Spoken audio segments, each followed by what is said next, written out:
Srila Gurudev ki jai, Mahaprabhu ki jai, Shri Giriraj Maharaj ki jai, Shri Jagannath Baladev Subhadri ki jai, Shri Gundicha Marjanam ki jai, Harinam Prabhu ki jai, Gaur Bhaktivinoda ki jai, Gaur Premanand. Oh, finally, good morning to all of you. Welcome. So, as usual, yesterday we interrupted our morning series of questions and answers in order to say some words concerning Bhaktivinoda Thakur's sacred disappearance, but today we are back on track. So we are celebrating today Sri Gundicha Marjanam, the famous pastimes of the cleaning of the temple of Gundicha, but we will be speaking about that today in the evening. So for the morning, we are saving time. If there are any questions? In between, not so much. So, Haricharan, because he's leading today. Sorry? Haricharan can go first because he's leading today. So okay. At which time are you leaving? In the afternoon. Okay. Yeah. I'll go to yours as well, no problem. Yeah. But yeah. There's this Gita verse, 9:19, where in the second part of the verse, Krishna says, I am immortality and death. I am truth and untruth. And the second statement I would like you to clarify, he said, Sat Asat. How can Krishna be that which is not? Okay. So, Krishna being truth, Krishna being untruth. Instead, we have been speaking of that. There are many levels of replying to that, for sure. On one level, of course, the term Sat Asat can mean Sat can be true and untruth, and also can be real, real, illusory, eternal, temporary. So, by extension, we can say, from the Abed perspective of our Achintya Abed equation, where metaphysics, as Gaudiya Vaishnavas, is that Bhagavan, the Absolute, is one and different from his Shaktis. It's one, everything is him, and everything at the same time is not him. In the sense that there is certain diversity in the context of unity. For example, from the Abed perspective, Abed means non-bed, non-different.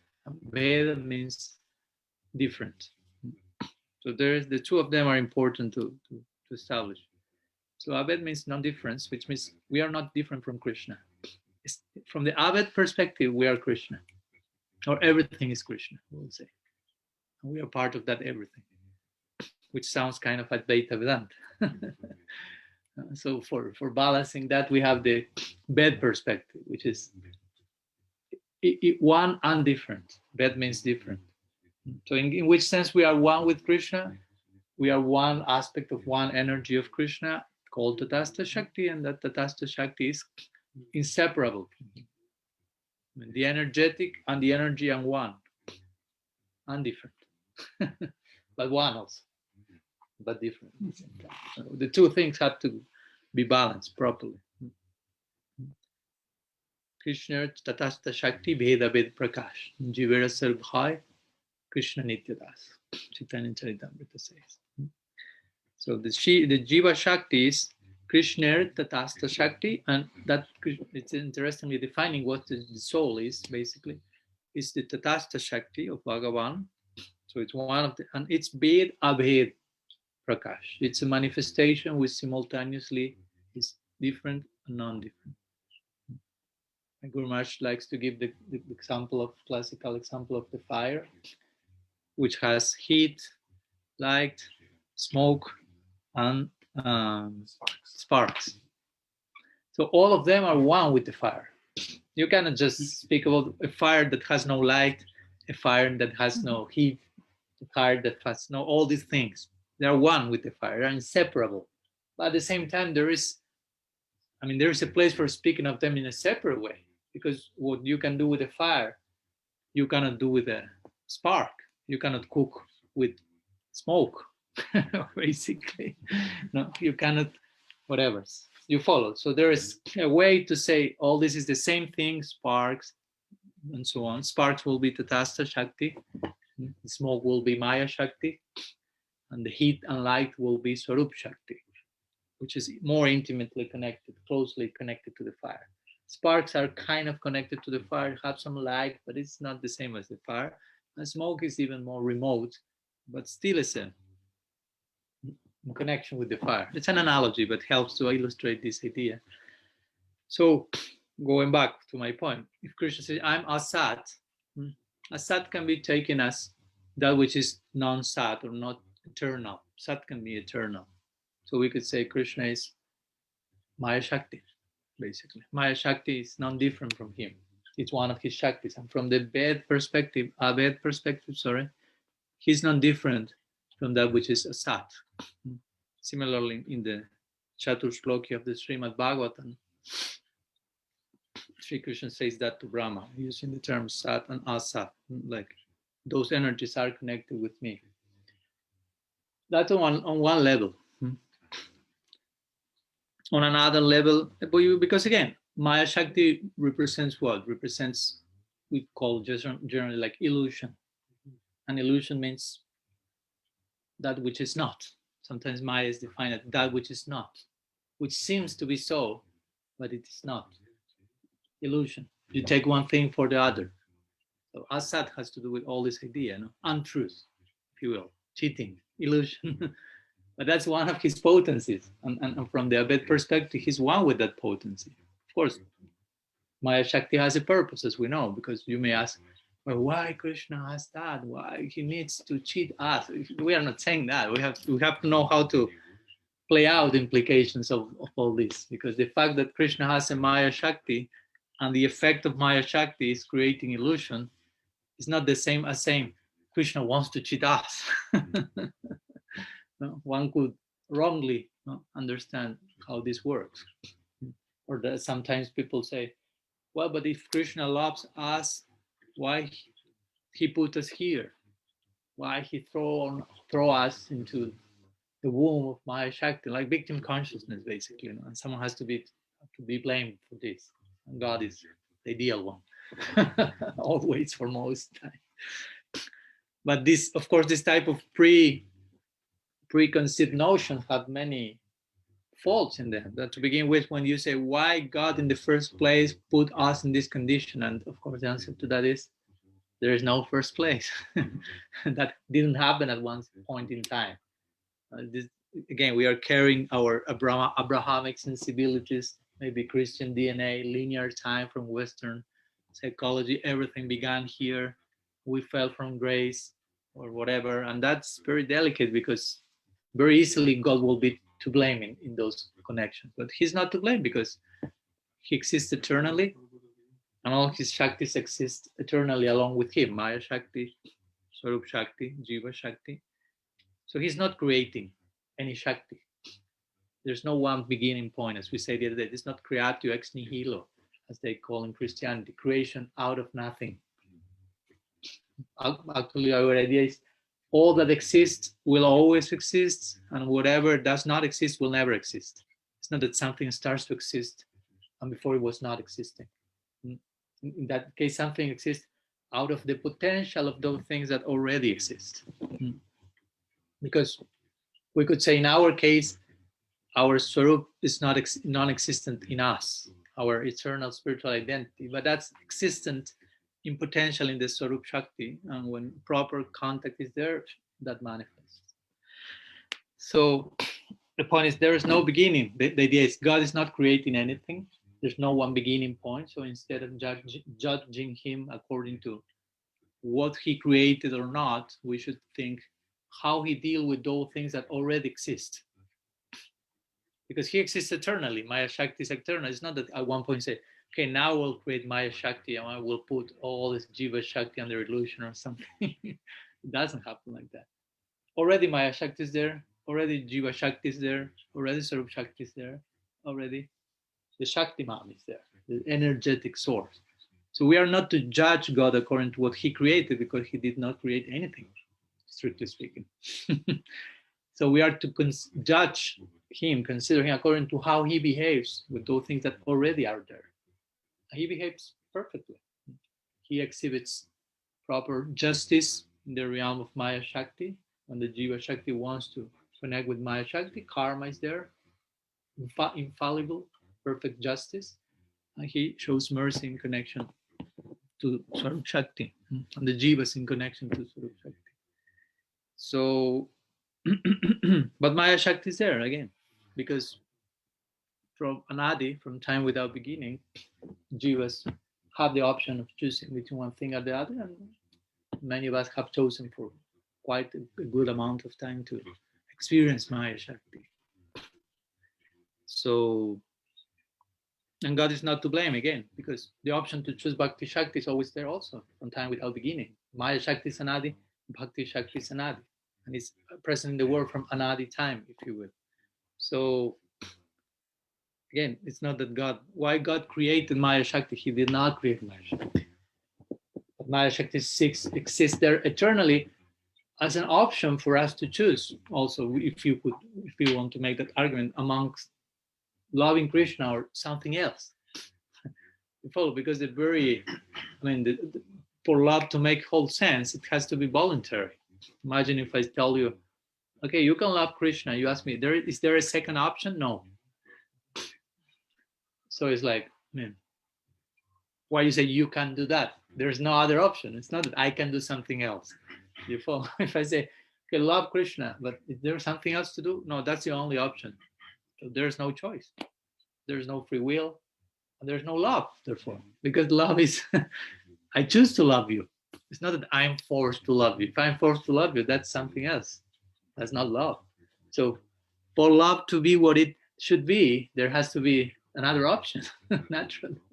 And that other option is there in the form of Maya Shakti, with all its implications.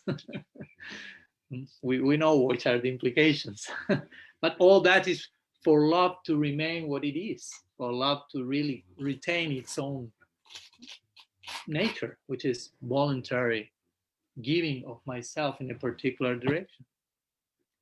You understand my point? Sometimes people want to be, and some people say, no, this is complicated, I'm more simple. No, it's not you're simple. You want to be simplistic, which is not the same as being simple. To reach to be simple, that's a complex thing. But be simplistic means I want to do away with those things I shouldn't do away. I have to try to think and go through certain things. In the name of simplicity, that's not the same as simplisticness. You have a word for that? Simplisticity. Simplicity and simplisticity, basically. You follow my idea. No? So we need to understand how things work, especially if we are speaking about God and we want to make God a simplistic idea. God is not a simple thing. Like recently someone was speaking with my Guru Maharaj. Recently I was on the Guru Purnim lecture, and he was explaining all that the concept of Mahaprabhu entails. No, as we are speaking these days, a complex concept, personality, and this Radha Bhav and Krishna in existential crisis, and this, and at the end, one they would say, but why what did God make the whole thing so complicated? Why not more simple? And I like the reply. My Guru said, well, it's not that God makes things complicated. He is complicated. And we are complicated to begin with. Try to think about your own self. We are complicated beings. So try to apply that to the Supreme Person, how much complicated he is. So it's not that he make that complicated, because again, there's no beginning point where he say, okay, I will make this like this. I will make myself complicated. He's there forever. We are there forever. Anadi, Anadi, Anadi. Everything is Anadi. Nadir, Adir, Govinda. So he's complicated from Anadi time. And the whole meaning of life is to solve this riddle of complexity in connection with God being a complex person, we being complex people, human beings being existential crisis personified. So what to say when God has an existential crisis? How much more complex is this? We are invited to serve Him in solving that existential crisis, and by serving and solving His existential crisis, we are solving ours as well. So going back to Asat and Sat, on one side we can say that Asat has to do with Krishna being truth, and in truth we can apply that to the illuminating potency, Karup Shakti, Sat, the deluding potency, Maya Shakti, Asat. But also we can say from more Lila-like perspective, if you will, we have the Tattva Vichar and the Rasa Vichar. Generally, these two Vichar. Vichar means like consideration, like angle of view. So Tattva Vichar, no consideration of some topic according to Siddhanta, Tattva. And then you have Bhava or Rasa Vichar, like according to Rasa, according to what's going on in the Lila, let's say. So in this connection, we have been speaking these days about that. We find that according to Tattva, Krishna is Satya, truth personified. This is a very famous verse following the Bhagavatam. Let's see if I remember, because that's recently memorized. So the Vedas personified are praying to Bhagavan when he is in the womb of Devaki. So they are saying, Satyam Trisatyam Chachapa. I already forgot that. Satyasya Chat Satyam Nihitam. It's a verse that says the word Satya like 11 times or something. Give me 1 second. Similar like yesterday, I wanted to remind this verse what Krishna was with the gopis in Kurukshetra, and right after we finished the class that came to me. Mayi Bhakti hi bhutanam amrita kaya galpatan. What to do? So I will take shelter in technology in this case, with your permission. So there it is, verse 26 of 2nd chapter of 10th canto of the Bhagavatam. Satyabratam satya param trisatyam satyasya junim nihitam cha satye satyasya satyamrita satyanetram satyatmakam tvam saranam prapanam. You have been counting how many times the word satya is coming here. We won't explain this verse, it's too long, but the point is that everything about you is satya, or is sat. Satya means truth.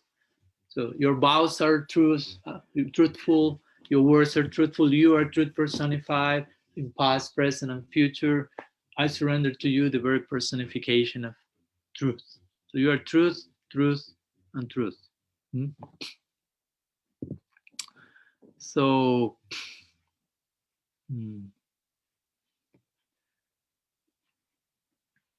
that on one side, Krishna is Satya, Sat.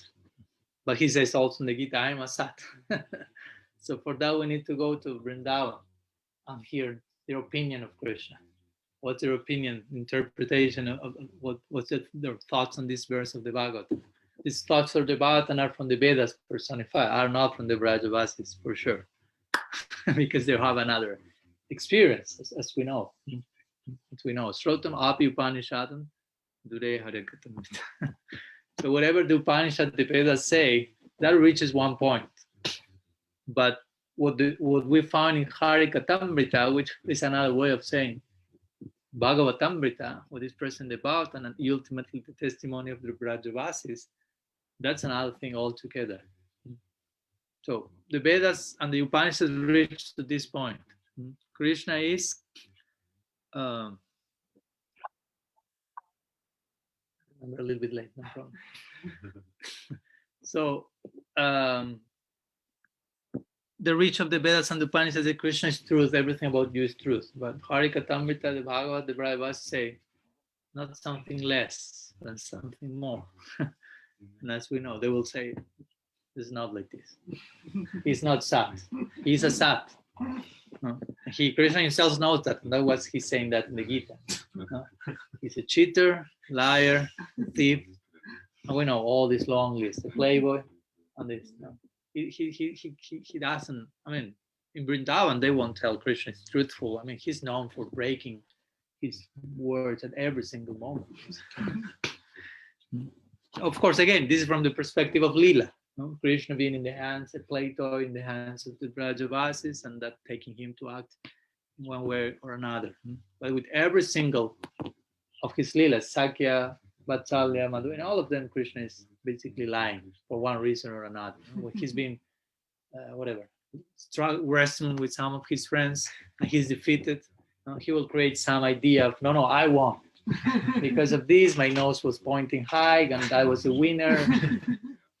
Just cheating. And his friend will say, yeah.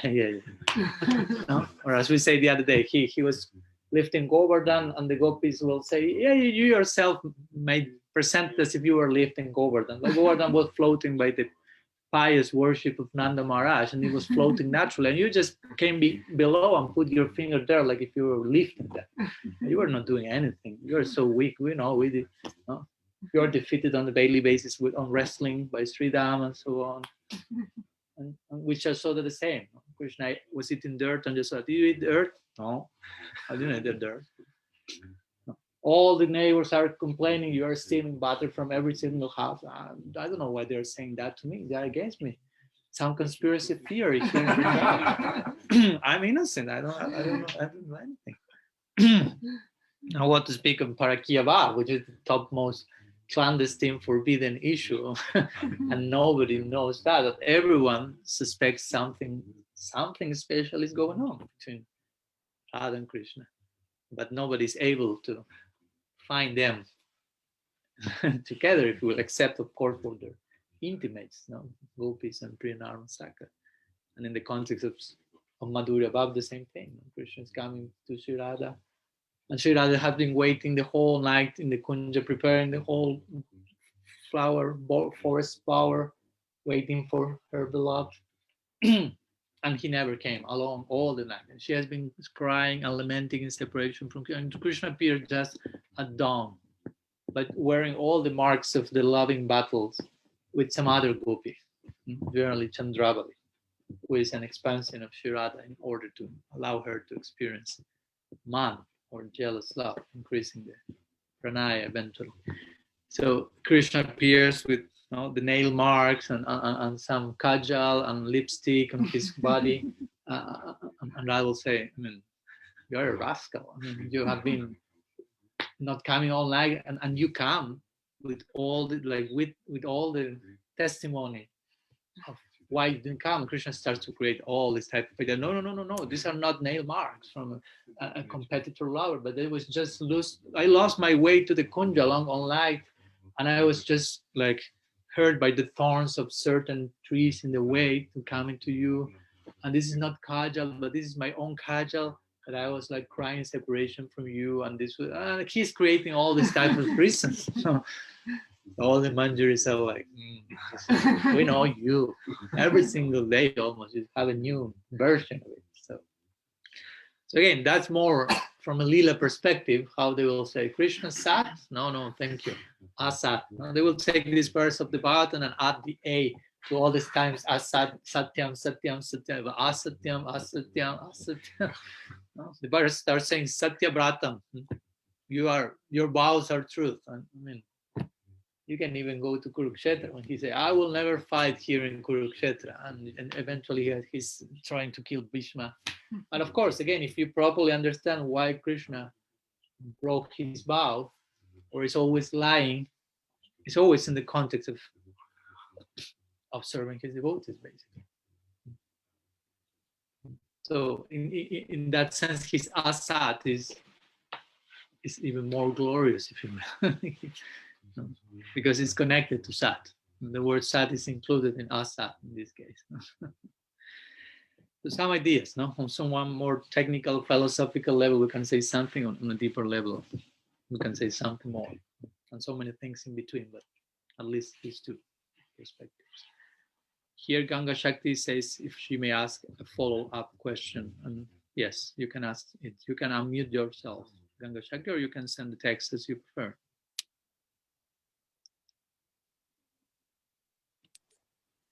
Hare Krishna, good morning. Good morning.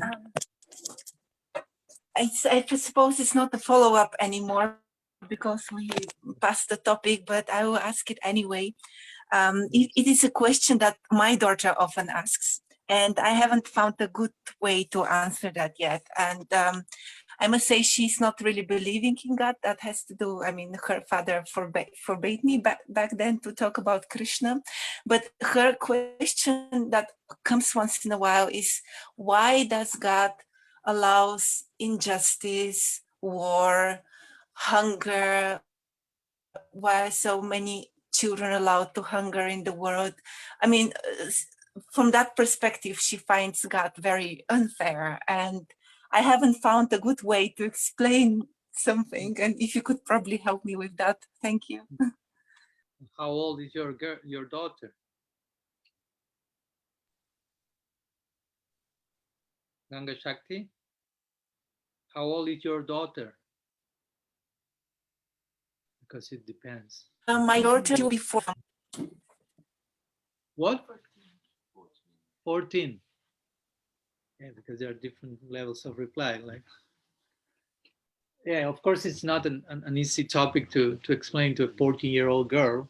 And I don't know her, and each person is totally different, and the background and the circumstances. But I kind of already replied to the question what I said. If you play out the implications of what I said, then you have the reply to that. And again, this is a hard pill to swallow sometimes, even for devotees. You started the point saying that your daughter was thinking, why so much injustice in the world? So we will say there's no injustice in the world.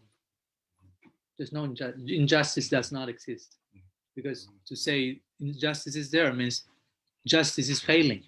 The justice system is broken, if you will. For us, justice means karma. In this world, there's certain laws that we call justice or karma, which is called like divine justice, divine. No.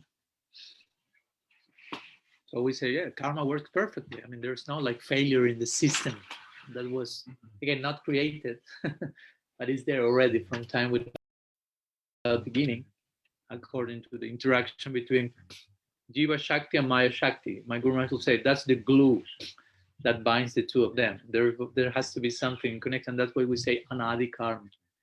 So there's no injustice to begin with.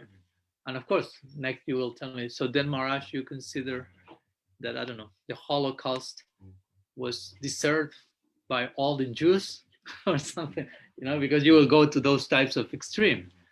And it may be heavy if I say yes, but that's it. That's a reply to that. Why? I cannot tell you, because you don't have a clue who they were. And with this, I'm not being cruel. That's the point. Because when we hear that, it's like, Maharaj. I mean, that it doesn't mean that we shouldn't try to help those people in those situations. That's my point. I mean, you go in the street and someone is being hunger. Strictly speaking, because of her karma, that person is going through that experience. But it doesn't mean it's your karma, so sorry, remain hungry. No, I will try to help that person. And that will be a transgression in the good sense of the term of karma, in the form of mercy. Mercy means I'm helping you, although you don't deserve that. In the sense of deserve means justice, what is just. You follow my idea? So just means I obtain what I deserve. And that means cause and effect, which means karma. So I act in a certain way, the result comes, and I may suffer tremendously. But a compassionate person will extend her help on us, even though we do not deserve it. That's what we call grace or mercy. And that's our hope. I mean, that's why we are here today. Not because we deserve to have bhakti and to be in contact with Mahaprabhu. I mean, at least personally, in my case, no merit whatsoever. I mean, if I analyze all the things I did in this lifetime only, and do not ask me to think about previous lifetime, that will be too much. Some people say, why I cannot know what I did in previous life? Because you will go crazy. I mean, probably. It's enough what you have to deal in the present.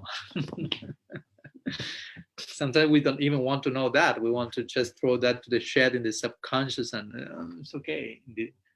But so if you analyze, I mean, in my personal case, I did all the things to oppose myself to grace in my life. I didn't want acting like Mahaprabhu, come to me. But that's how grace works. It comes anyway. So, and sometimes some may say, but why that person is suffering so much?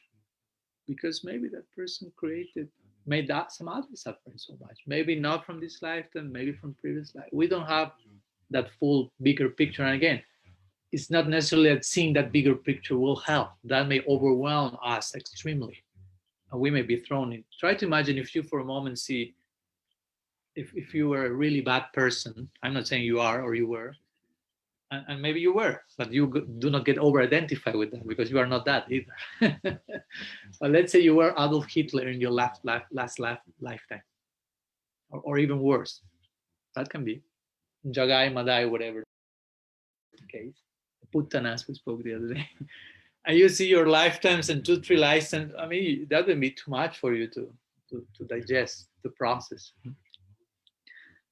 So our point is, there is no injustice. If you think there is injustice in the world, you are actually saying karma is failing. The law that presides in this world became faulty or distracted at one point, and some injustice filtered there beyond the control of Paramatma. And that's totally, from our point of view, will be nonsense. I mean, we are saying that Paramatma became busy and didn't see, and this some war filter over there and something. No, he's Antaryami. He's in every single heart and allowing each person to receive the fruits of their particular activities. I mean, we can see that if you start to behave in a nicer way in this lifetime, you start to feel better and you start to feel things are happening in a different way. So that shows the same idea. If you do the opposite, you are acting like a beast, basically.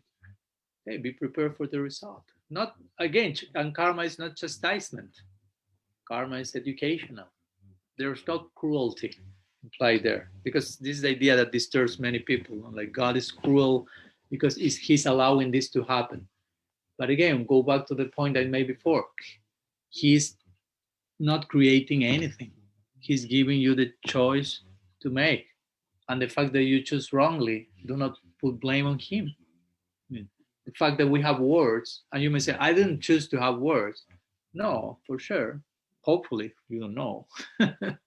Because we choose to have words in so many ways. I mean, if you remain being a selfish person, you would choose to have words on one level, on a micro level at least.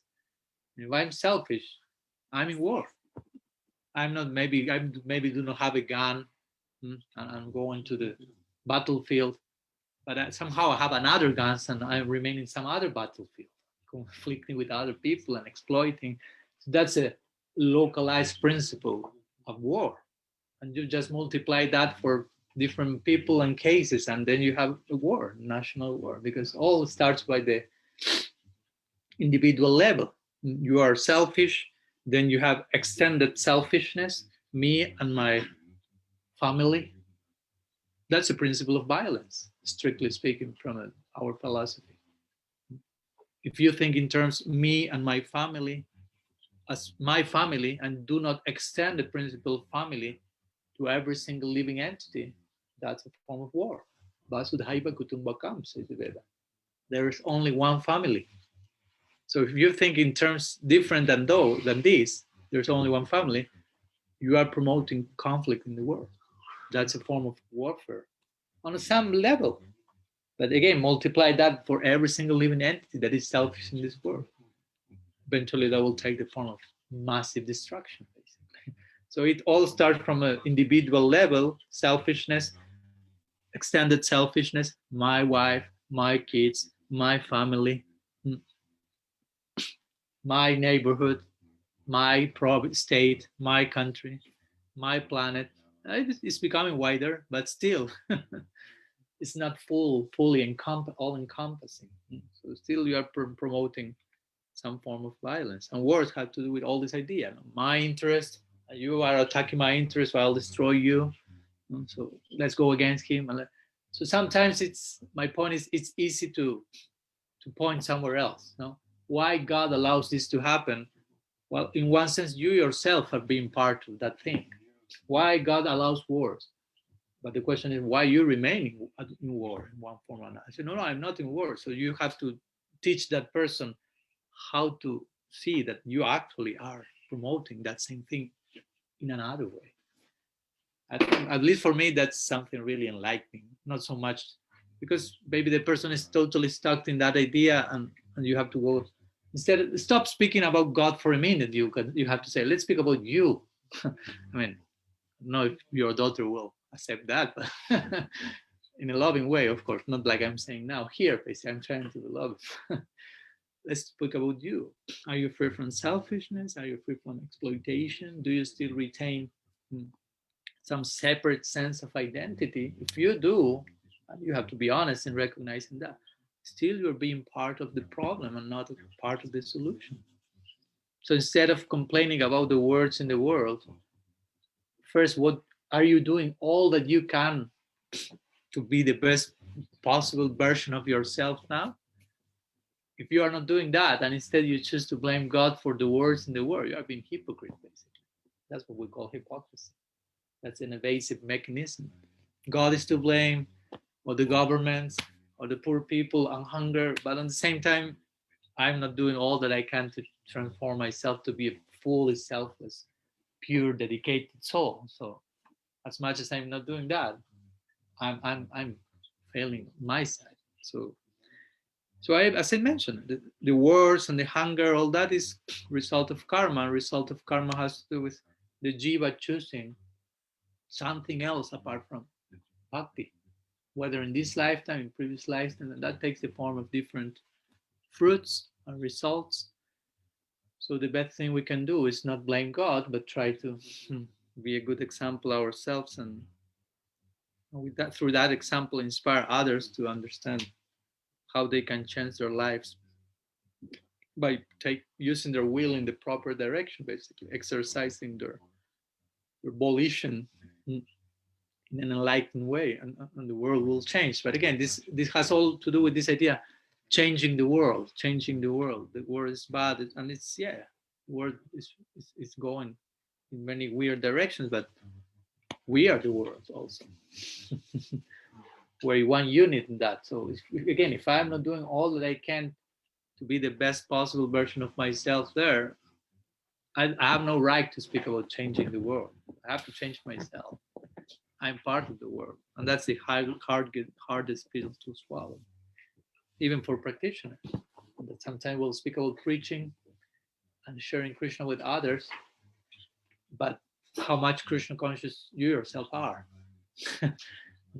Yeah, you can share Krishna consciousness on an introductory level with everyone if you are on an introductory level, but that's not all. I mean, you have to become fully Krishna conscious. So sometimes, instead of becoming myself fully Krishna conscious, I choose to just remain distributing Krishna to others only on introductory level. And it's nice, I'm not condemning that. But the point is, the goal of life is that you yourself become fully Krishna conscious. And by doing that, you can distribute full Krishna consciousness to others. That's what the Prabhupada did that. He was, before starting his preaching campaign, he was so much deeply absorbed in bhajan in Vrindavan for decades and so on. He shared the empowered result of that as well. So I'm not saying stop preaching, stop speaking to others, but I'm saying in the name of helping others, sometimes that may be an evasive method to not work on ourselves to our fullest capacity. So each one has to do their own inner examination in that connection. In a sustainable way. We are not promoting neurosis and shame and guilt and all this stuff, but there has to be some healthy inner examination. Interestingly, Srila Siddhar Maharaj translated the word Atmanivedanam, the journalist translated as surrender, sometimes, offering oneself and so on. He translated Atmanivedanam as introspection.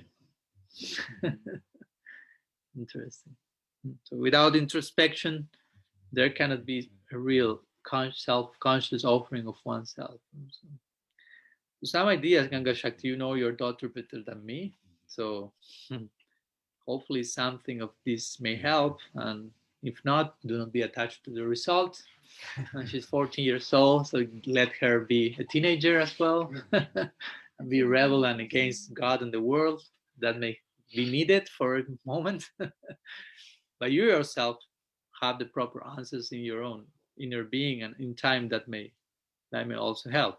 So I hope that's of some use for you and your little daughter. And of course, one more thing to add, going back to the idea of injustice, justice, we say there is no injustice in this world, there's only justice. Karma is infallible. But if you want to insist on injustice, we sometimes say, okay, let's speak about injustice. Let's speak about causeless mercy. That's injustice. Divine injustice. Injustice is not just. I do not deserve that. So mercy is unjust. Not because it's cruel, it's not negative, it's unjust because I don't have any merit to receive that, but it's still that's coming. Not because I deserve that, but because I need that. That's the principle of mercy. Help me when I deserve that the less, because that's when I need that the most. So if you like so much to speak about injustice, no problem. We can speak about injustice. We are here because of injustice. No? It was not just. We didn't make the proper punya or merit or credit to be a Gaudiya Vaishnava, but still here we are. That's injustice, divine injustice. That's the only injustice that is possible. We have to add that on top of that will be the pastry on the cake, basically. On top of the pie, we have divine injustice. Shamananda had a question? Yeah, it's very related. Okay. What's about truth and untruth? Because you mentioned the other day about like in Kali-yuga being the age of hypocrisy, so truth is not very popular. But I've also heard it said that in Kali-yuga, truthfulness is the last leg of dharma. I don't know where either of these two ideas come from, and I don't know how they relate to each other. Okay. So I don't know if the ones connected got to hear Shamananda's question, so I'm basically retell it. So he's asking, on one side we have Kali-yuga being described as the age of untruth, or that's called, sometimes it is mentioned, quarrel and hypocrisy. No? The Bhagavatam, we have this verse also, Prayinal Pajujasabhya, and so on. Manda Manda Smati Manda Bhagya Padrita. And Kali-yuga people is disturbed and not lazy and not interested in truth, and overall they are totally always disturbed, basically. So it paints a very apocalyptic stage we are in, basically. Of course, we are to balance that. So we will follow with some other ingredients, because if not, there is no hope whatsoever. What we are doing here. And on the other side, we have this idea that Shamananda also shared the question, that it is mentioned that there are 4 pillars, if you want to call them somehow, dharma, which are connected with what we call sometimes the 4 regulative principles, right? As they are asked from the disciple, at least in our particular lineage, like non-meat eating, non-intoxication, non-illicit sex, whatever that means, and non-gambling, which is connected with these 4 pillars of dharma called truth, purity, cleanliness, and truthfulness. That, of course, for that matter, when we say this, it doesn't mean that, okay, I'm not gambling, Maharaj, so I'm perfectly truthful. No, it doesn't mean like that.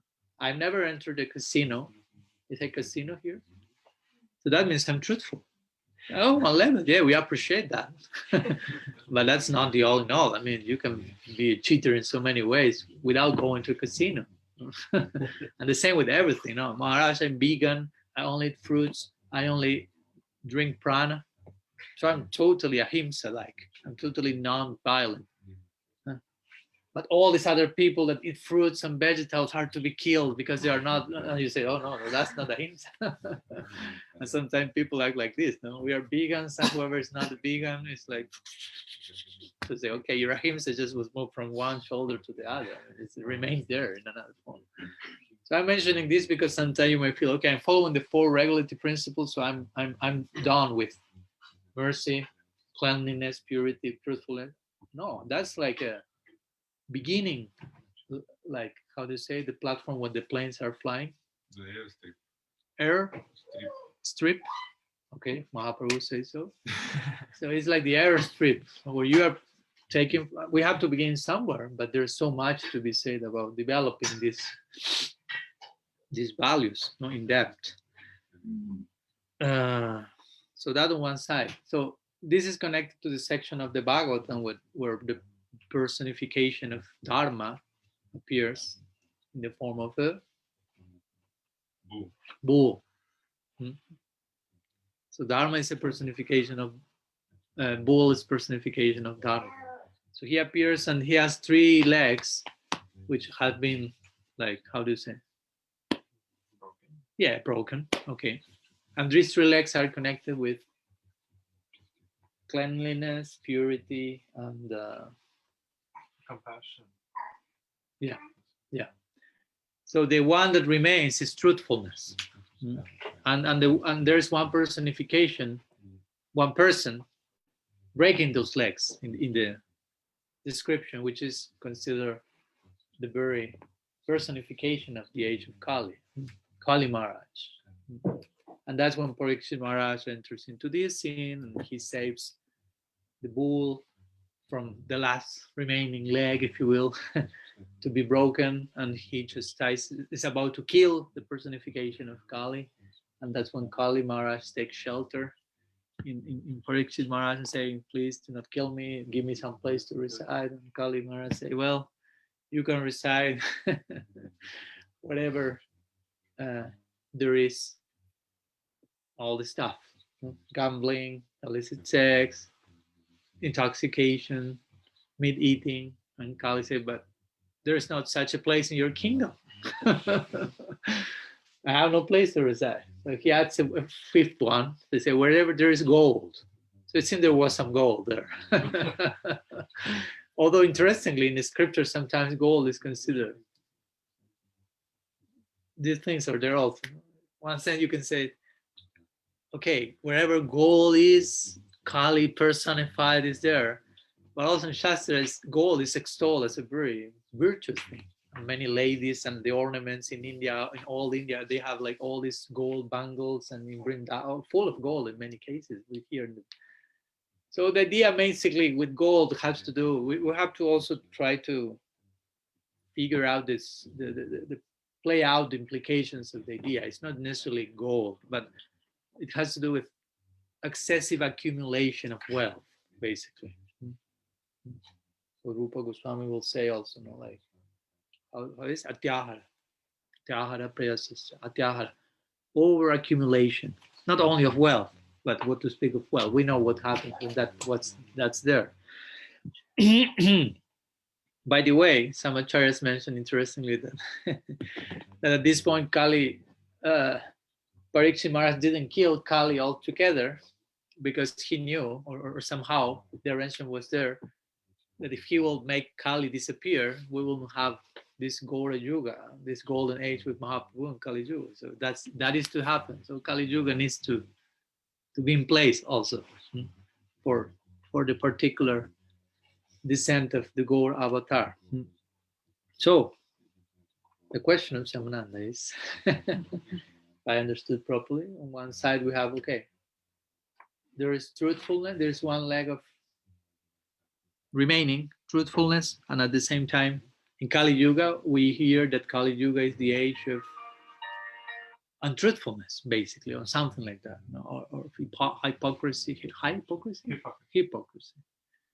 and so on. So how to harmonize that?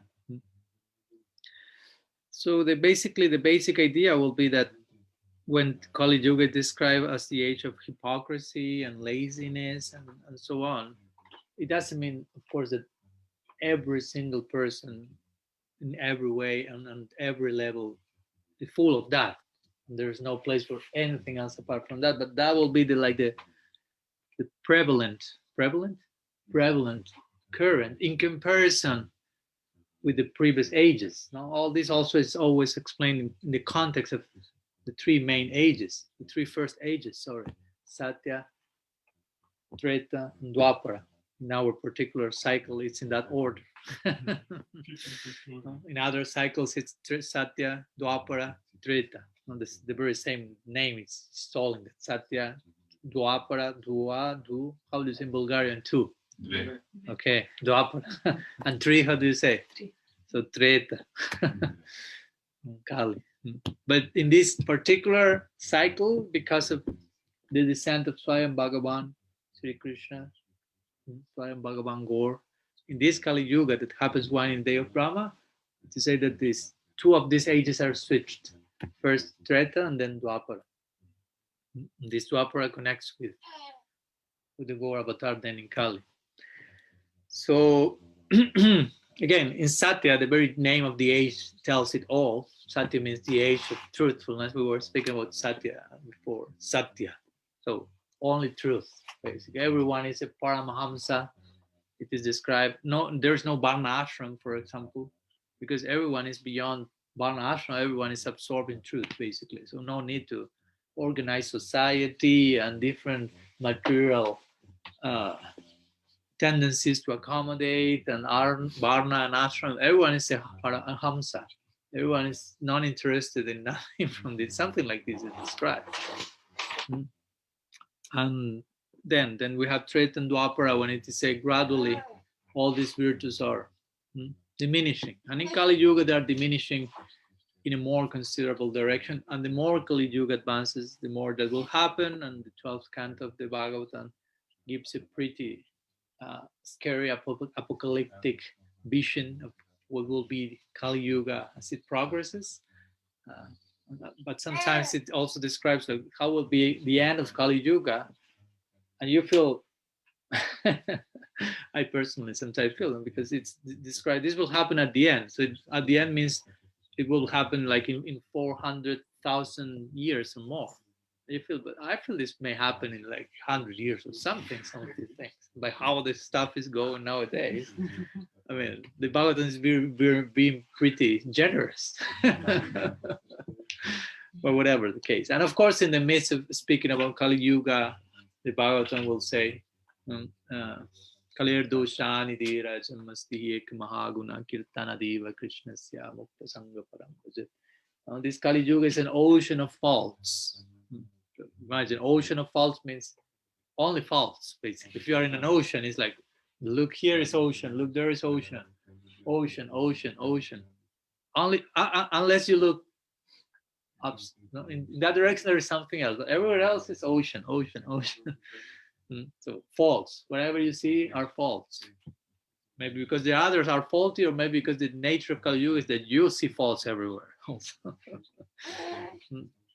But it is said there is one Asti Eka Mahad Guna. There's one Mahaguna, one great attribute of Kali Yuga that makes up for all the ocean of faults. On one side of the scale, you have an ocean of faults. On the other side, you have Mahaguna, one great quality. But it's not quantity, it's quality. The greatest quality is so full of quality that, how do you say, overrides the ocean of faults. And which is that? Kirtana Deva Krishnasya Mukta Sangam. That by engaging in kirtan, in this age of Kali, a particular type of kirtan as you suspect, I imagine, you will free from all entanglement, Mukta Sangha to begin with, and from all attachment, Mukta Sangam, and Param Brajet. You will go to Brajet, to Param, to the highest possible destination. In Kali Yuga. Kali Yuga. Which of course is a way of speaking about Mahaprabhu and his Gaur Yuga, which is happening kind of in Kali Yuga, but it's at the same time constitutes an age of its own. Kali Yuga is generally translated as the age of, how to say, the iron age. Sometimes you have these types of, but for us, we are interested in the golden age. Again, gold can be auspicious. So the point is, yes, in Kali Yuga, the predominated side is non-interest in truth and what to speak, generally non-compassion, know this, know that, but still some I mean, the entry point, if you will, the possibility of entry point in Kali-yuga will be truthfulness. Even though there's so much hypocrisy and so on, if truth is presented in a compelling way, I'm not saying everyone will convince and at the end, the whole world will be joining Mahaprabhu's movement, because that's not what it's saying in scripture. We shouldn't have this idea also that sometimes, okay, unless each and every single person becomes Gaudiya Vaishnava, we are doing something wrong here. No, it doesn't work like this. No, there will be always jivas in the material world in illusion. That's what Mahaprabhu say to who? Haridas Thakur, right?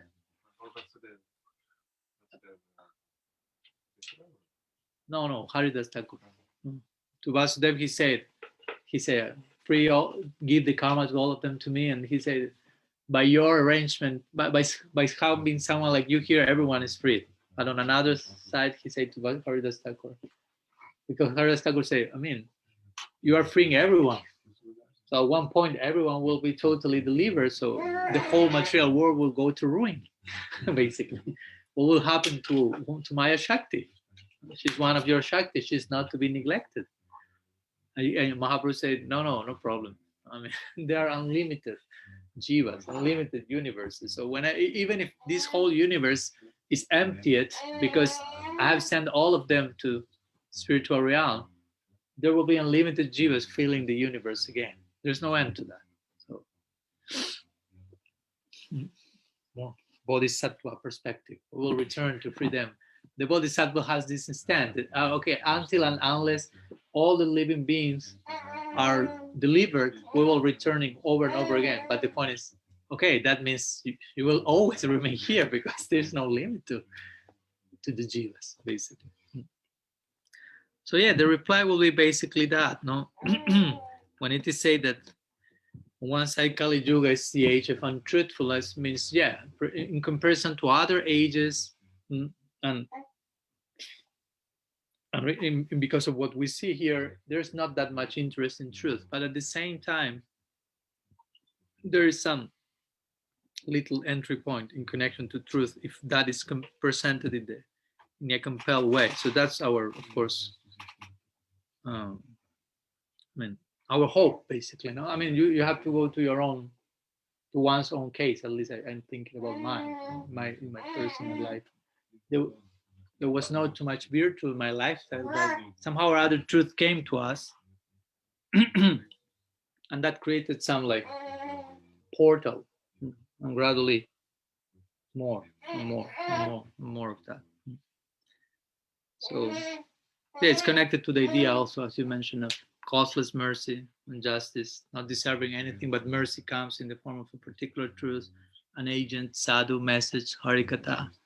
And that takes us to the interest of changing our whole lifestyle in terms of compassion and purity and cleansing. Like generally the idea is all the things will follow, but contact with truth, basically. So again, yeah, Kali-yuga is mostly known by that. But again, we have to bear in mind the Gaur Yuga is happening at the same time. So that's the entry point to the truth, to the ultimate truth for us. Okay. Something else?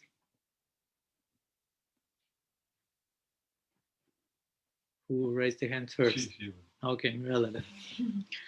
Yeah, so I wanted to ask, I have days when my sadhana and my faith are, let's say, better, they flow naturally. Mm-hmm. And I have days when it's worse. I mean, it doesn't happen naturally. Mm-hmm. And I know that this is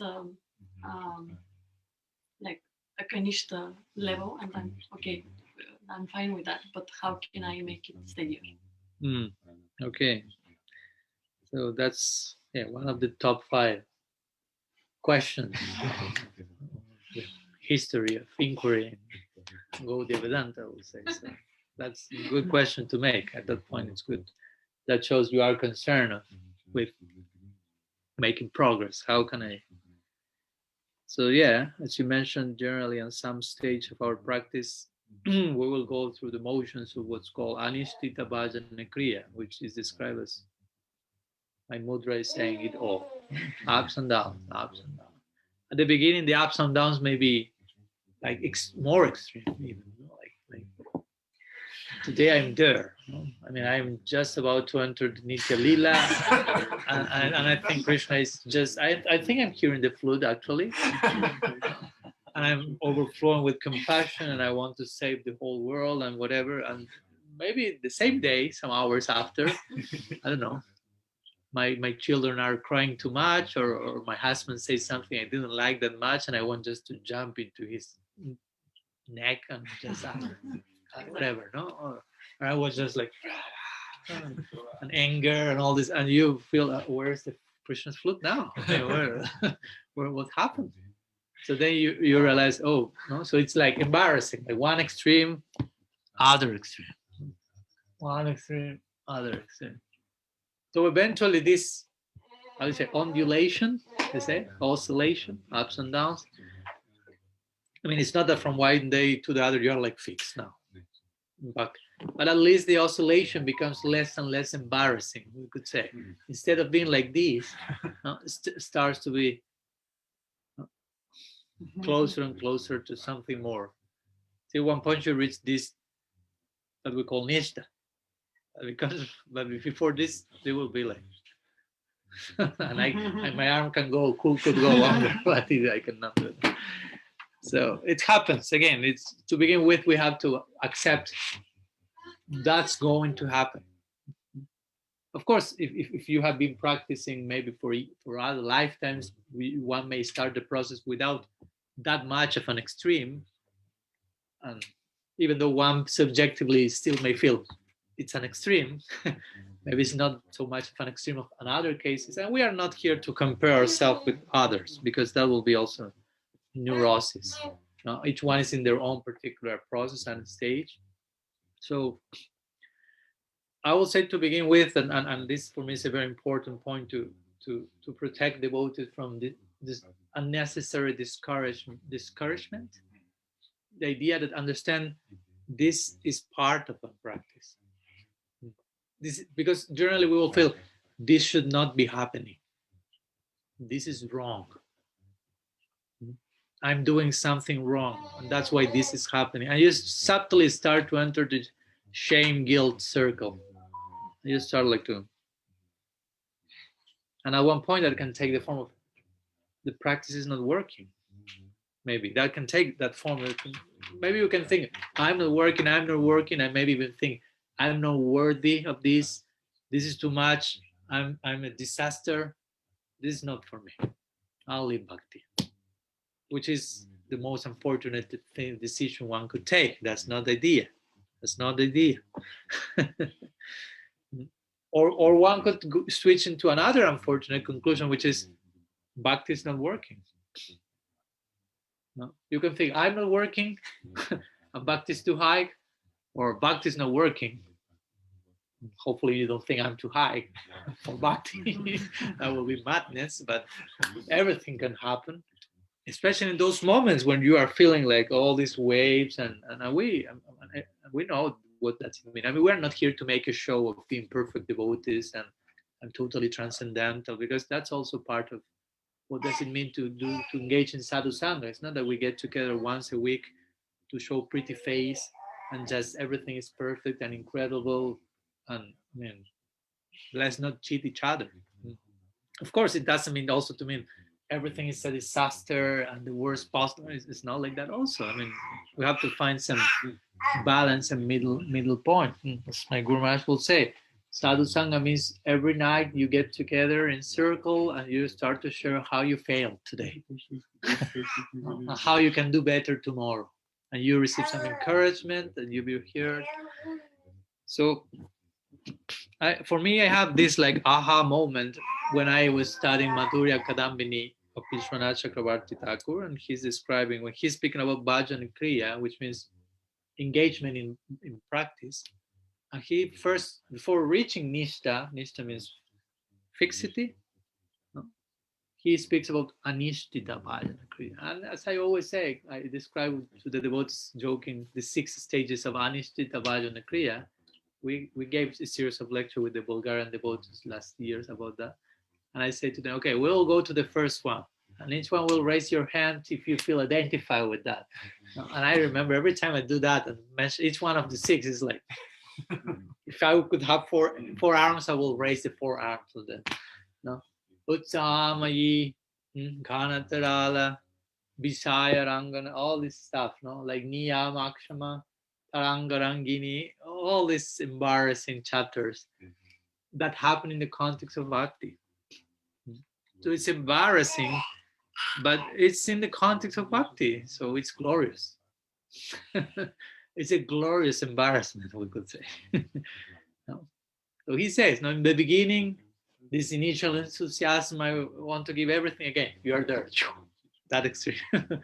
But again, after some brief time, you realize, oh, this is not so easy. I'm having some difficulty, you get discouraged. Yesterday I was like chanting, and today I'm not feeling anything. It's not working. It's not happening. And so many other things in between, he said. You start to oscillate between whatever dualities in the mind. You are struggling with material desires. And you feel that there are some desires that are pulling you in a direction that you know is not favorable. And it's okay that you suffer because of that. There is a healthy place for that. Not that you condemn yourself for having that and over-identify with your desire. But I don't know, if you have a sincere desire to surrender to Krishna, something gets in the way of that. And you have, like, how do you say, like, allowed that to happen. You have, like, given, how do you say? I don't know how to say it. Ceder in Spanish. Ceder. To. Oh, you conceded. Yeah, like you, not surrender, but give yourself to that for a moment. And it was wrong. There will be healthy repentance for that. So there's place for that. I mean, we should repent in a healthy way. Again, I'm not saying about guilt and going crazy, but anukulya sankalpa pratikulya savarjana. I want to do things that are favorable for Krishna and avoid those things that are not favorable. And that's not so easy, because sometimes I see, okay, there's the list. This is favorable for Krishna. This is unfavorable for Krishna Bhakti. You realize, oh my God, I have the list in the opposite way. Whatever is favorable for Krishna is what I feel unfavorable. And whatever is unfavorable for Bhakti is those things that I have so much attraction to. Yeah. So I oh my God, I need to change this list and priorities in my. And one may feel overwhelmed, like, oh, this is not possible. This won't happen at all. But it's a gradual process also. So we have to have faith and confidence that gradually the miracle is happening. I mean, if you see yourself from now to some years back, you can see, I mean, something happened. If you analyze today yourself from today to yesterday, you will feel nothing happened. Something's happening, but from one day to the other, I mean, maybe you saw nothing happening. As if I told you, the example is given. I tell Mirella, I put this seed now with water, and this has grown till here. So I'm coming in 2 months. So you keep for 2 months looking at this without blinking. Sorry for such torture, but and you let me know if that grew at all. So I'm left, and she remained like for 2 months very surrendered to the instruction. And after 2 months I said, so did it grow? And we have measured that before leaving. So it's like 20 centimeters, whatever. So she tells me, no, Maharaj, it didn't move at all. And I was really there. I trust she didn't fall asleep. She was there. And I take, okay, let's measure it. Oh, 25 centimeters. It grew. But you were so much over on that in the moment that you never perceived its growth. It went beyond your sight. But myself, that I left for 2 months and returned, even before measuring, I could see, no, that's grown. That's big. Let's see. Oh, you grown. You fall. So the point is this: in the day after day, all this embarrassing stuff is there, and we may feel like, oh, I'm not making progress or this, but All that's part of the progress. When Vishwanath Chakrabarti Thakur described this, Anishtita and Kriya, for example, he also said, in lack of capacity to uphold your vows. That's one, a classical one. You promise something, and then you realize, I cannot do that. I always share my own embarrassing story in that connection. In my first Janmashtami, I shared that one, right? Yeah. I will share it again with the camera because I want to be really embarrassed. So first Janmashtami, I was there, and the devotee told me, "Oh, Prabhu, you have to." That time I was not even initiated. The thing, yeah, I was Diego at the time. That was my secular name. So Diego, this is Janmashtami is very auspicious for making some vows. So you have to promise something to the deity. So, okay. With all the naivete, fully naive, I went to Mahaprabhu. Mahaprabhu was there at the altar at that time. It's nice, very similar Mahaprabhu, bigger one, but very nice. He said, okay, Mahaprabhu, from today on, I want to promise to you as an offering of Janmashtami that I will never eat more than required. You can imagine, I mean, I made a Goswami vow after some months in the temple. So I will never eat more than when I require. Basically, I say that. Internally, I was praying to the deity. So it was my... So how long did my vow lasted for? Well, a few hours till 12 in the midnight when the 108 preparations came in front of me. And I just like merged into them. I engaged in Prasad Sayuja. And it was funny because I was eating one thing after the other. And like a half an hour after, I remember, oh, I made the vow. So embarrassing. It was not even like, oh, I made a vow and I'm about to break it. I totally broke it. After that, I remember, oh, but I made a vow about this. So embarrassing. But that helped me to realize, okay, I have to be more realistic when I accept some vows. I mean, I have to accept some commitment, but on a level that I can sustain. No, it doesn't make sense to say, Guru, I will chant 64 rounds per day. Maybe you can do that the first day, first week, if you have the time. But if you don't see yourself doing, I mean, the idea is do something that you can sustain on a daily basis. I prefer you chant 4 rounds every day, that you chant one day 16, 2 days no rounds at all, the other day 8, the other day -4. Better keep stable on something you can sustain, and that will take you eventually to this nishta. Nishta means stability, actually. So we should be able, I will say, in our lack of stability at present, be able to be stable in something in the midst of that ups and downs. You follow? You may be ups and downs, but at least something we should accept that we can sustain on the most basic level that we feel. I mean, not as an excuse to be lazy, but we have to be honest and look at ourselves and say, okay, you have to ask yourself, Mirella, speak to Mirella yourself, Mirella, what you can sustain at this present moment, how much you can sustain regarding, I don't know, chanting rounds or doing this. Try to be honest, try not to be lazy, try to pinch yourself a little bit in a healthy way, but not to the extreme. Understanding, I have husband, I have 2 children, I have work, I have this. And I'm not saying all those things as bad stuff also, because that can happen also in the life of the devotees. Not like, oh, I have all this material baggage. No, burden. I want to say burden. Sorry. On my spiritual life here. No, it's not like that. Everything should be part of the spiritual project. So that's what Vishwanath Chakrabarti Thakur said. He described all these embarrassing stages, but he says, but all of them are an aspect of Bhajana Kriya. And Bhajana Kriya is one stage in Bhakti.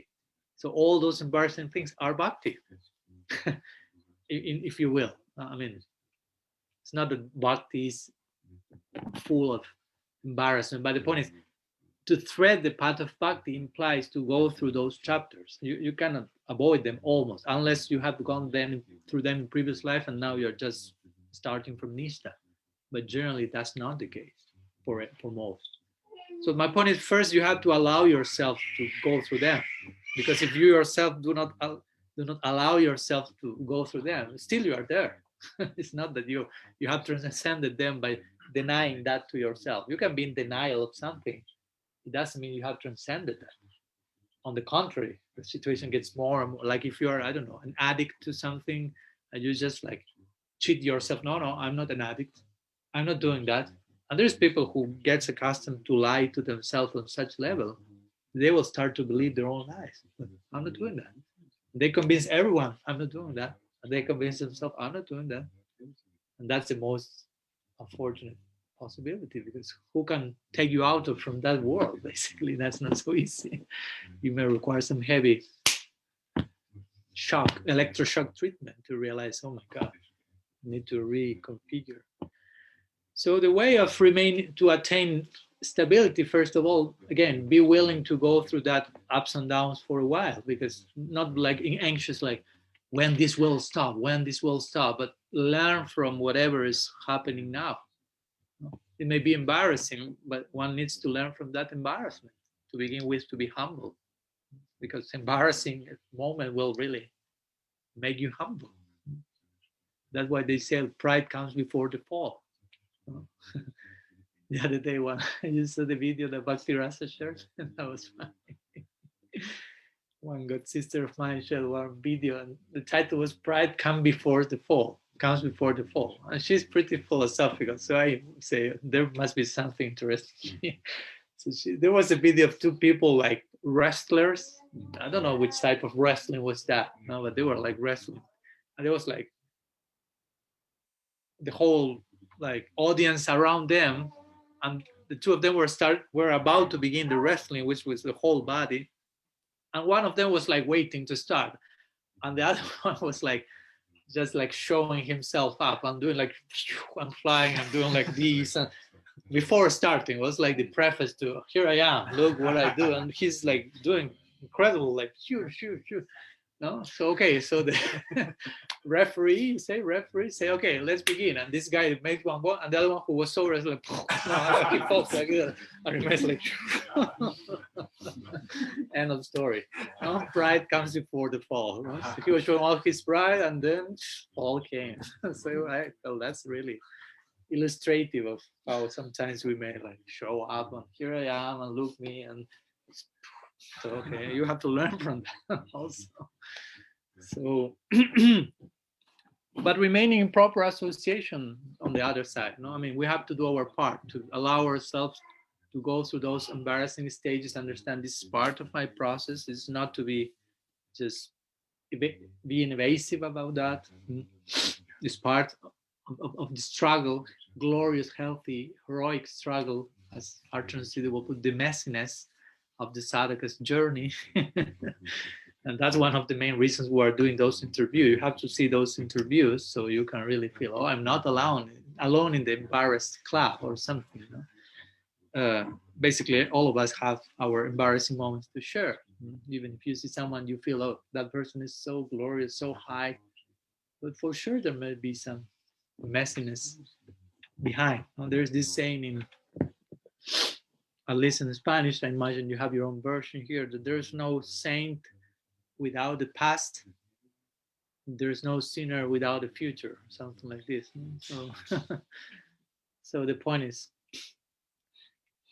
to become a great devotee, great, I mean, a pure devotee, not great. We don't have to try to be great. Great, I mean by small, pure. We have to go through some things. I mean, so it's okay. It's no problem. But the willingness to progress, that's the important thing. And then to remain in contact under the shelter and guidance of those who are there where you would like to go, where you would like to be, and remain under their shelter and remain honest to them and to yourself, and develop faith, not like imagining fantasy, but really understand and feel I'm going there. Gradually, the confidence will win, if you will. In the beginning, you may have doubts and feel I'm falling. This is not for me. What's going on? I will attain or not. But as much as you progress and you feel, oh, these guiding lights in my life remain there. They're shedding so much mercy and inspiration, and I want to eventually, hope will, like, how do you say, prevail. basically.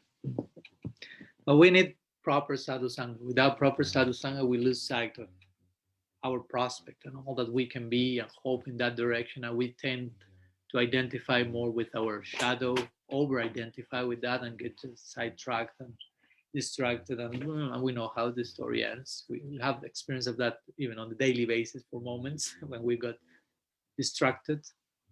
We have the two experiences. What happens when we get distracted, what happens when we remain on the proper shelter. So the rest is keep trying, basically. And gradually, again, the ups and downs will become less ups and downs, less and less and less, and gradually Nishta. But Nishta is not a cheap thing. So we should be willing to pay the necessary price to arrive there. That may take one lifetime, maybe. But no problem. If we really value that, we will be willing to pay that price no matter how much it takes. And at the same time, again, have lots of trust in the love of the Vaishnavas, because even if one gets sidetracked, you have to trust that the Vaishnava won't allow that to happen. I mean, their own affection will bring you back from your fears. Like, Marilla, come here. Where are you going? He's here. I remember once one devotee told me that in Argentina. It was nice. She told me, Maharaj, and she had like, you could feel she had like some sort of aha moment, you say, healers? Yeah. Like epiphany. Like she was just getting to know the devotees. She was doing some volunteer program in Argentina, and now she's living in the ashram as brahmacharini for some years. So she was serious about what she said at that point. It was like 5 years back or something. I say, she had like, oh my, this is it. This is me here. I mean, I want this forever. But at the same time, she was honest enough to feel, I'm so fragile. So I don't know. I mean, now I'm feeling this, but hopefully I may feeling this forever, but I don't know. So she came and said, Maharaj, please, if someday I tell you I want to live this and I want to do some nonsense, you take me back from my hair and bring me back here. I'm asking you this now. So I'm allowing you, I'm giving you the right to do that if that happens at some point. Please take the confidence to do that. I don't want to do that, but if some moment I go crazy and I want to, whatever nonsense I want to, you have the right to take me back from my grave here. Say, okay. That has not happened till now, so she was serious. But I appreciated the point, like knowing that may happen. I mean, being realistic, not saying that will never happen. Who knows? I mean, who knows? You follow. If you say no, I promise this will never happen, you start to even doubt. Like, you're too overconfident. I mean, you're like underestimating the power of Maya Shakti as well. No? So be careful. No? So that's a good way of putting that. Even if we get distracted, we trust that the Vaishnavas are not distracted and they're following our case. And if they see some distraction, look here. But we have to allow ourselves. That's our part. Because if we put opposition to that, I mean, what can the Vaishnava do? I mean, it's half 50% interaction, two-way street, basically. No? Just in case. Let your braid grow longer, just in case. As we have Sika also demands one. So come here. One of the many practical applications of the Sika. So Mahaprabhu had one question. We can finish with this one today. Maybe somehow related. Sometimes in my work, people come to me and they speak about their job. You work on? With people. Yeah, but doing what? I know that, but for the rest. I want to psychologist. Okay, thank you. So they say, I want a job that pays good, to have a meaning, nice environment, and all these things that I tell them, but maybe you want more than one thing. You want a job, you want friends, you want a spiritual thing in your life. So, and you put everything on the job. And I'm thinking sometimes, is it I'm not easy. We do the same with Krishna consciousness. We expect it to give us spiritual, to give us meaning, to give us some purpose in life, to give us friendship, to give us even source of income. To what extent it is safe to differentiate these things and see that we can have some of the, let's say, the income. Maybe I just need to go work somewhere, not to expect I can find a work that is related with Bhakti, let's say, to sell books or incense or whatever, or do yoga. But it's not bad, but maybe for me it's not proper. Or to have, maybe the friendship part is important because it's part of the Sangha, but to what extent is safe to search these necessities outside of Bhakti? Because we cannot put everything on Krishna consciousness, you know, the meaning, the even how to do on an everyday basis, you know, because before in Vrinda it was so much projects, you know, that even for the daily tasks you were fully engaged, let's say. But now it's more Krishna consciousness for the Krishna consciousness, and personally I feel with myself and some other devotees this void that, okay, but what to do? But maybe I need to find some hobby to do when I'm not. It's because I cannot read all the time, and I don't have the capacity to chant all the time. So I have this free time, which there is no project, but maybe I can just, I don't know, do something else. To what extent it's safe to go outside for, you know, perceiving such needs that are not so related to Krishna consciousness, and what is the danger to put everything on Krishna consciousness, all of my needs, because it cannot fulfill them in this, how I expect in the material needs I have, not the spiritual. That's whole lecture.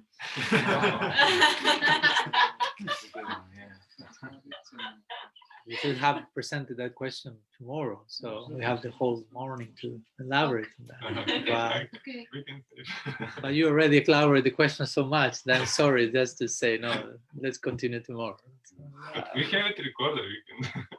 No, let's, we have some minutes? Yeah, some minutes. So, and in case something else is to be said, we can continue tomorrow, but of course that's an important question and worthy of contemplating what to do with that. No, of course, on one side we could say in potential Krishna consciousness, if you will, Krishna Bhakti, Krishna can give us everything we need. I mean, as we quoted recently, Yogakshimam Bahamyaham, Krishna say, I provide my devotee whatever he needs, give whatever he has, and by extension take what? Take out whatever he doesn't need, she doesn't need. But of course, he's also qualifying that statement by beginning saying Ananyas Chintayantama, which means he whose consciousness is focused in me only. So in other words, for someone who is exclusively surrendered to me, I exclusively surrender to him and provide whatever that person needs. And we have to go to examples like Madhavendra Puri and the ones we quoted these days. Of course, after that, the question is, am I Madhavendra Puri? How close I am to Madhavendra Puri? How much can I really follow him without imitating him? Of course, the answer probably will be, I'm not Madhavendra Puri. So I may need some arrangements in my life. I won't just be chanting, and if Krishna wants me to fast or not to fast and sleep under this tree or that tree, no, and you will be telling your wife and Christina, let's see if we eat today and let's see where we sleep and whatever. Because to begin with, you had a family because you felt the necessity of having a family.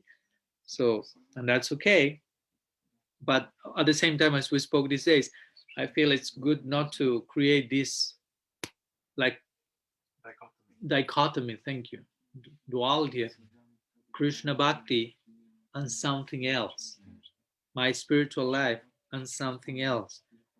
So you may recreate yourself, you have some extra time. It's not a sin to have a trip with your wife and Christina, if you will. It's not like I'm not investing my time in the transcendental way or something. You are paying attention to give an example, of course, so many things. But I'm doing that in such a way that helps me to become a whole human being. And that whole humanness in me, I try to eventually express in the context of Krishna Bhakti. So I pay attention to that in connection to Krishna Bhakti. It's not that I have them as two opposite things, as separate things. So I will say basically that. So there is place for, if you will, dharma, artha, kama, as purusharthas. The Shastra is saying that. Shastra is saying goals of human life are you behave in a human, civilized way. You pursue ethical behavior. You pursue wealth on some level. For each case is different, but my point is there's place for that. You pursue sense enjoyment. I mean, calm means sense enjoyment. Scripture are not condemning that. But again, all this on a healthy level. It's not you are eating, that's a form of sense enjoyment, one level. Of course, you say, no, we're taking prasad, so that's totally transcendent. If you're on that platform, yes, for sure. But to be honest, how much when you take prasad is just honoring what Mahaprabhu tasted and feeling the saliva of Mahaprabhu in the offering. That was Mahaprabhu was doing in Jagannath Puri. He received Jagannath Prasad. He was just tasting Krishna's Adaramrita, the nectar of his lips. He was not tasting how it tasted to his lips, but he was living the experience of how it tasted to the deity's lips. So on one level, that may be happening. On another level, still our senses are prevailing. But at the same time, that's a way that our senses are engaged and get purified, gradually in contact with the sacredness of prasad. So there's a place, dharma, artha, kama, but eventually moksha, and of course for us, moksha and something more. So the context is, this is not an excuse to entangle ourselves in worldly affairs, but we need to be like functional human beings, because we are to enter into the Nara Lila of Bhagavan. So Nara Lila means there are human sensibilities there. So if you don't learn to be a human in the concept of bhakti, there is no place for you in the Nara Lila. In the name of transcendence, you become like inhuman, basically. You will go somewhere else, not to our desired goal. So yeah, I agree that devotees, at least most devotees, because each case is different, but you can be a devotee. And of course, you have to expect certain things from Krishna Bhakti. It's not that everything will be searched for somewhere else. You will have purpose, meaning. Yeah. I mean, that Krishna Bhakti is to give meaning to our whole life. So it fills our life with purpose. Friends, also. I mean, Sadhu Sangha has to be engaged in the context of friendship, affectionate dealings, confidence. That's what real friendship is. That's also another point. What does it mean to have friends? Just to have some bunch of people that I do some nonsense, and that's not, I mean, for me, that's not to have a friend. Really, if you play out the implication of having a friend, it's not just superficial dealings where both of us will be saying what we like to hear, and there's no challenge whatsoever in the relationship. I mean, I don't know. That's not friendship. I mean, of course, I have in Facebook 4,500 friends in Facebook standards, but in my standards, I may count my friends with the fingers of one hand, if you will. In the sense of, I'm not saying I have a few friends, but the ultimate implications of friendship. I mean, this is a very deep thing, and that takes time to have the relationship with the person and know each other and go through some tests and really be sure I want this friendship to prevail and develop. I mean, this is not a joke. That requires time. So my point is, you don't have the time in one lifetime to have deep friendship with 3,000 people. It's not possible, because it's a really deep, committed relationship. So in that ideal of friendship, mostly I will think in terms of sadhu sangha, because there is a common ideal, deep ideal, higher ideal, and and so on. So we have purpose, we have friendship, and maybe your main point was job and income and so on. Yeah, this idea to shed, to live normal life and just things to be where they're supposed to be.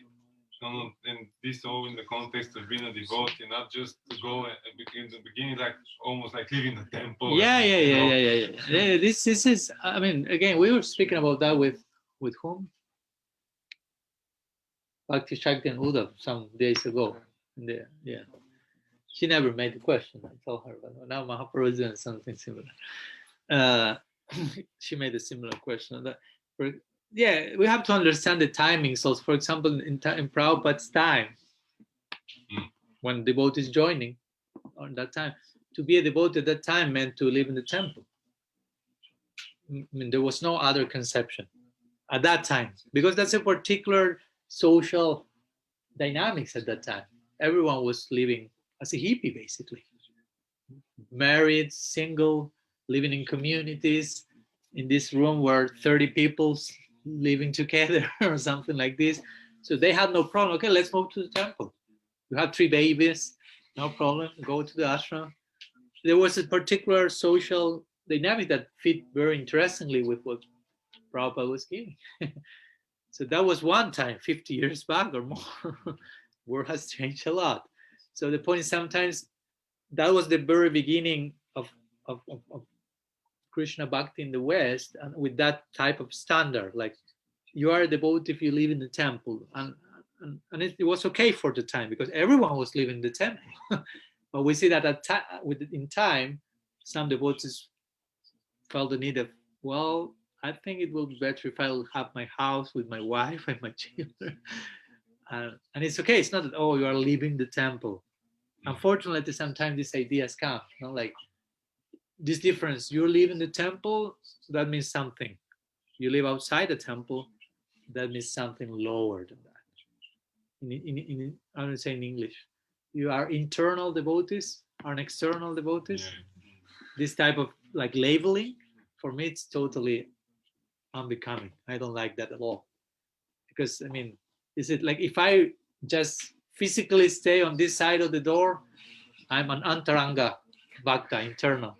If you live on this side there, you necessarily are lower than me, just because physically you are geographically located outside of this door. It's nonsense. I mean, you can be living as a monk and be totally, I mean, in Maya, basically. And you can be a really sincere surrenders householder. I mean, it doesn't make a difference. So, but my point comes with this. I mean, this generational issue sometimes is carried along till now, even to this idea of, okay, in the temple, we should live in the temple, or everything should be. Of course, if you live in your own house, ideally your house should be a temple. It's not that I left the ashram now. Yeah, I left the ashram, one ashram, to enter another ashram. The idea is I'm always in an ashram. No? Brahmachari ashram, now I enter Grihastha ashram, then I may enter Brahmachari, Vanaprastha or Sannyas, but all of them are ashram. Ashram means ashraya or shelter. So ideally, I'm moving in this protective circle always. But it will take different forms for sure. If you are a Grihastha with your family, probably you will make a living by selling incense or something. And selling incense is not spiritual activity necessarily also. The fact that devotees were selling incense doesn't mean that that makes the activity transcendental. I mean, the devotees at one time were selling binyls and pins and baseball caps, Prabhupada disciples at one time, because everything began with books, but at one point, unfortunately, it took more collect money. So they start to sell clothes and baseball caps and pins and not CDs at the time. I say vinyl. No. And yes, I understand the money was engaged ideally for a higher purpose. In that sense, that's connected. And in that sense, every devotee could do the same. I mean, you can be working as a psychologist, and it doesn't mean, oh, that's not so devotional. You should be a whatever, make a living by distributing Bhagavatam collections only. And it's like, well, I mean, we don't find that even in the Lila. I mean, Kolabesha Sridhar was selling banana leaves. If you want, so many other grihastas were having normal jobs for that time, not like selling stuff or doing this, doing that. So that shouldn't be an obstacle. Of course, if you say to me, Maharaj, I'm working in a brothel, okay, I think we can adjust that. We should, yeah. I'm the head of the local casino. I'm the main distributor of drugs in the whole Sofia. But I'm making a good living out of that, I'm sure. But that's overtly opposite to our ideal. But if you are doing something like being a psychologist or something that you feel it's according to my nature, I can help others on some level. It's not that I necessarily have to be speaking about Chaitanya Charitamrita to my clients. I mean, that's weird. I mean, you yourself sometimes needs to stop hearing Chaitanya Charitamrita and hearing something else also. No? So what to speak someone? So we should be more like on earth, not landed on our feet here in that purpose. So in that sense, but the point is, whatever you are doing separately, quote unquote, that shouldn't be that separate as well. Somehow you are linking that. I mean, you are learning from that. You are extending your experience to other people somehow. The money you are earning from that, you are spending Krishna Bhakti somehow. I mean, to maintain your family, you should be Krishna Bhakti ideally. But here comes one point that I think with this I may close my reply today, which Jiva Goswami calls Swarup Siddha Bhakti and Sangha Siddha Bhakti. Also there's Arup Siddha Bhakti, but I concentrate on these two. Swarup Siddha Bhakti means to engage in those practices that are inherently Bhakti, like Shravan, Kirtan, Sadhu Sanghas, directly, inherently Bhakti, those practices. And Sangha Siddha Bhakti means to connect activities which are not Bhakti, connect them with Bhakti. No? Like taking a shower, that's not inherently Bhakti. Making lunch, that's not inherently Bhakti. But it can be. You follow? So my point is, everything can be connected with Bhakti, somehow or other, mostly, if you will. Of course, according to one's capacity also. But the point is, it's not that, oh no, I'm not chanting rounds, I'm not reading the books, I'm not associating, but everything I do, I connect with Bhakti. I don't believe you with all this. Because in order for you to have the capacity or vision to do that, you have to be engaged in those angas of Bhakti that are directly Bhakti, no? Like Shravan, Kirtan, and so on. So as much as we engage in this direct Bhakti called Swarup Siddha Bhakti, we will be able to engage in Sangha Siddha Bhakti, which means to connect everything else I'm doing in my life as part of my Bhakti project. So that's why we should have a good sadhana, understanding the more I have a good sadhana, that will allow me to, whenever I wake up from my chanting and walk in the world, if you will, I may be able to still see the things in the world in connection to Krishna with proper sambandha. Because if not, I get distracted, and in the name of engaging everything in Bhakti, I'm just getting tangled, basically. So yeah, I agree. I mean, in one sense, we shouldn't look for everything in Krishna Bhakti, if you will, in one sense. But at the same time, we should be able to link everything with Krishna Bhakti. So that, and each one will make the proper adjustments according to one's case and capacity. So I hope that helps.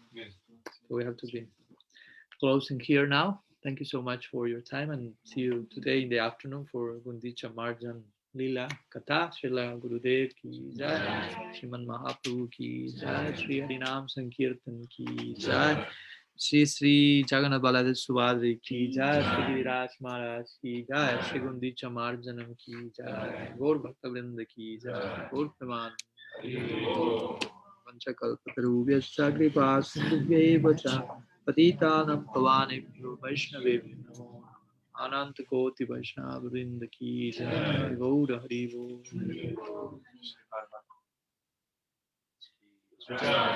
Sadhu Sangha ki jai, Gaura Hari Bol.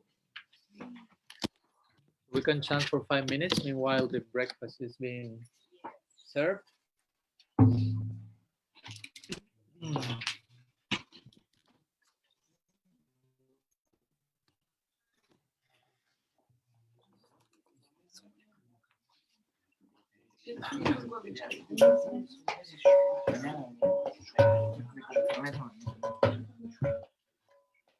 Porque vamos también a los Hare Krishna, Krishna Krishna Hare Hare, Hare Rama Hare Rama,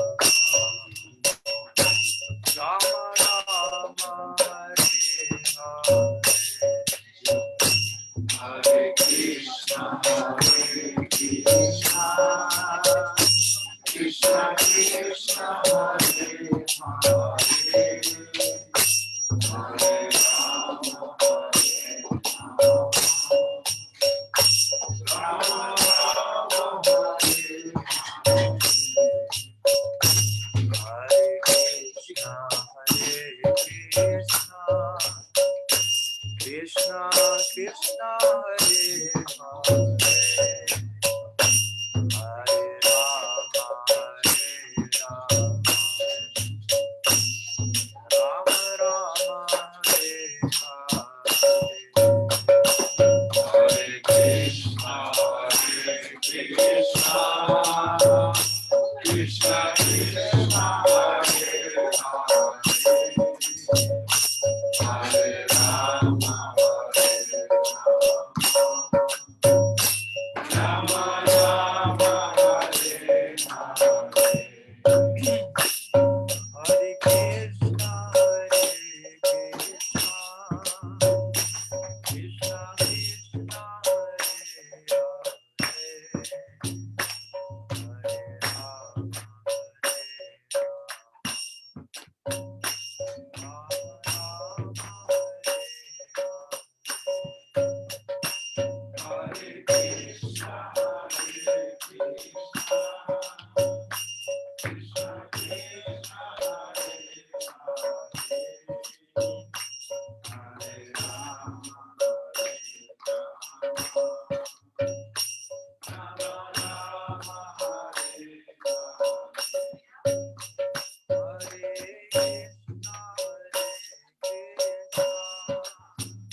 Chandriya Dahika Jive Vire Sayasakale Ramani Vayati Yohamoy Sadurmati Taketa Katina Samsare Krishna Varadoyamoy Karivari Jivajay Prasada Nilohai Syanamrita Radha Krishna Gunagav Devarago Chaitanya Jai Prasad Gita Gaur Premananda Hari